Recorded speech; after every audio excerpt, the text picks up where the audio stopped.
अस्सलाम वालेकुम एवरीवन, कैसे हैं आप सब। आई होप आप सभी अपने घर में ठीक होंगे। यहाँ पे मैं आपके साथ एक हाफ़ केजी पाइनएप्पल केक का वीडियो शेयर कर रही हूँ। ये मैंने हार्ट शेप में बनाया था। ये शेप देने के लिए मैंने हार्ट शेप की टिन यूज़ करी थी। हार्ट शेप की टिन से हम दे सकते हैं या तो हम राउंड शेप का केक रेडी करके भी उसे हार्ट शेप दे सकते हैं। तो यहाँ पे मैंने डायरेक्टली टिन यूज़ कर लिया क्योंकि मुझे जल्दी जल्दी ऑर्डर डिलीवर करना था। अगर आप मुझसे पूछेंगे कि प्रीमिक्स में और घर से बने हुए मटेरियल में क्या डिफरेंस आता है, तो सॉफ्टनेस का बहुत फ़र्क आता है। जो प्रीमिक्स से बने हुए स्पॉन्ज रहते हैं वो बहुत ज़्यादा सॉफ्ट रहते हैं, कमर्शियल टाइप रहते हैं। और जो नॉर्मली केक शॉप वाले, बेकरी वाले भी प्रीमिक्स से ही अपने केक रेडी करते हैं। इसमें शेल लाइफ का भी इशू नहीं रहता है, मतलब 10-15 दिन आप वो केक को बना के फ्रिज में कोल्ड स्टोर में आराम से रख सकते हैं। यहाँ पे मैंने क्रीम में ऑलरेडी पाइनएप्पल क्रश ऐड कर लिया था। मैं मालास कंपनी की क्रशेस यूज़ करती हूँ। अलग अलग जगह पे, अलग अलग लोकल में अलग अलग तरीके के कंपनीज अवेलेबल हैं। आप हमेशा ये चेक करके लीजिएगा कि क्रश की थिकनेस अच्छी हो। लिक्विड ज़्यादा पतला क्रश लेंगे तो आपकी क्रीम बहने लगेगी और आपको आइसिंग करने में बहुत दिक्कत होगी। यहाँ पे मैं साथ में क्रश के साथ पाइनएप्पल के पीसेस भी ऐड कर रही हूँ। आप डायरेक्ट पाइनएप्पल कभी भी मत यूज़ कीजिए केक में। पाइनएप्पल को कैसे आप केक में यूज़ कर सकते हैं, फ्रेश पाइनएप्पल और स्ट्रॉबेरीज़ को मैं आपको अलग से एक वीडियो में ज़रूर बताऊंगी। यहाँ पे मैंने पाइनएप्पल को प्रोसेस करके यूज़ किया है। इसकी लेयरिंग करने के बाद और इसके अच्छे से क्रम कोट करने के बाद, ये जो फर्स्ट स्टेप होता है इसे हम क्रम कोटिंग कहते हैं। इसे अच्छे से क्रम कोट करने के बाद हम इसे फ्रिज में कम से कम आधा 1 घंटा रख देंगे ताकि ये अच्छे से सेट हो जाए। अच्छा, आप जब भी क्रीम को तैयार करें क्रम कोटिंग के लिए, तो क्रीम के हमेशा 2 हिस्से कर लीजिए। आधी क्रीम अलग रख कर लीजिए और आधी क्रीम अलग कर लीजिए।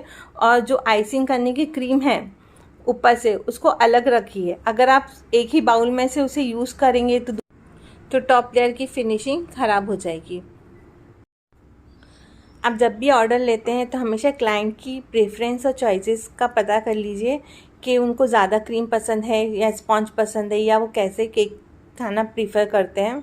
नॉर्मली क्या होता है, ज़्यादातर लोगों को क्रीम नहीं पसंद होती, उनकी चिकनाहट जो होती है क्रीम की नहीं पसंद होती है, तो वो हमेशा कह देते हैं कि कम क्रीम यूज़ कीजिए। अगर कम क्रीम यूज़ करना है तो टॉप लेयर जो हमारी होती है वो थोड़ी उभरी हुई होती है, तो आप उसको इक्वल लेयर में कट करके ऊपर की लेयर हटा दीजिएगा। नहीं तो क्या होता है, सेट करने के बाद जो गैप आता है उसको फिल करते करते हम इतनी ज़्यादा क्रीम इंसर्ट कर देते हैं कि केक कटिंग के बाद वो मुंह में क्रीम ही क्रीम आती है। यहाँ पे मैंने 2 लेयर की आइसिंग कंप्लीट कर ली है। अब मैं टॉप लेयर लगा के इसे पूरा कंप्लीट करके फ्रिज में आधा घंटा इसे रेस्ट करने रख दूँगी। जब भी हम केक बनाते हैं तो हमेशा मौसम का ध्यान रखिए। मौसम कैसा है, बारिश है, गर्मी है, ठंडी है, क्योंकि मौसम का बहुत बड़ा असर पड़ता है बेकिंग पे। अगर हम गर्मियों में क्रीम बीट करते हैं तो हमेशा जल्दी से जल्दी अपना काम ख़त्म करने की सोचिए। ज़्यादा टाइम गर्मी में बाहर काम करने से भी क्रीम मेल्ट होने लगती है, भले ही आपने कितनी भी प्रोफेशनली या कितनी भी अच्छे तरीके से बीट किया हो। अगर आपको क्रीम कैसे बीट करता है ये सीखना है तो आप मेरी पुरानी वीडियोस भी चेक कर सकते हैं। उसमें मैंने क्रीम बीट करने का तरीका बताया है और आपको क्रीम बीट करते हुए क्या करना चाहिए और क्या नहीं करना चाहिए वो भी इसमें मैंने अच्छे से एक्सप्लेन किया है। तो क्रीम बीट करने का एक सेपरेट वीडियो है, आप उसको रिफ़र कर सकते हैं। मैं उसका वीडियो डिस्क्रिप्शन बॉक्स में मेंशन कर दूंगी। यहाँ पे मेरा काम कंप्लीट हो गया। अब इसे मैं झटपट फ्रिज में रख के और चिल होने के बाद इसकी प्रॉपर फाइनल आइसिंग कर रही हूँ। फिनिशिंग देने के लिए मैंने यहाँ पे स्क्रैपर ले लिया है। आप जब भी स्क्रैपर खरीदे शॉप पे से तो उसकी हाइट देख के लीजिए ताकि आपको वो फ्लैट और टॉल केक दोनों में यूज़ आ सके। इससे फिनिशिंग, अगर आपके पास स्क्रैपर नहीं भी है तो भी आप फिनिशिंग अच्छे से कर सकते हैं। ताज के पत्ते या कार्ड के पत्ते या तो एटीएम के पुराने कार्ड जो हमारे पास पुराने एक्सपायर हो चुके हैं उसको भी हम यूज़ कर सकते हैं फिनिशिंग करने में। ये चाइनीज़ स्क्रैपर है, इससे हम बॉर्डर लाइन या टेक्सचर इफेक्ट दे सकते हैं अपने केक को। ये बहुत सारी शेप में आते हैं और सेट में आते हैं, इसे चाइनीज़ स्क्रैपर भी कहते हैं।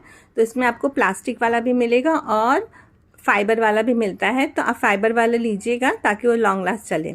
यहाँ पे मैंने डोरेमोन का कलर, मतलब ब्लू शेड में भी बहुत सारे शेड आते हैं, रॉयल ब्लू, डार्क ब्लू और डोरेमोन ब्लू, हम इसे डोरेमोन ब्लू कहते हैं। इस शेड से मैं इसको साइड में डबल कलर इफेक्ट दे रही हूँ। ये केक का पिक तो मेरे पास था रेड कलर में, रेड एंड वाइट में, जो बहुत ब्यूटीफुल लगता है, पर मेरे क्लाइंट को ब्लू में चाहिए था, उसे रेड नहीं चाहिए था, तो मैं इसे ब्लू इफेक्ट कर दे रही हूँ। ये एक एनिवर्सरी केक है, इसलिए मैं इसमें फ्लावर वगैरह से इसे डेकोरेट करूँगी। ये पियोनी फ्लावर्स है, आर्टिफिशियल है।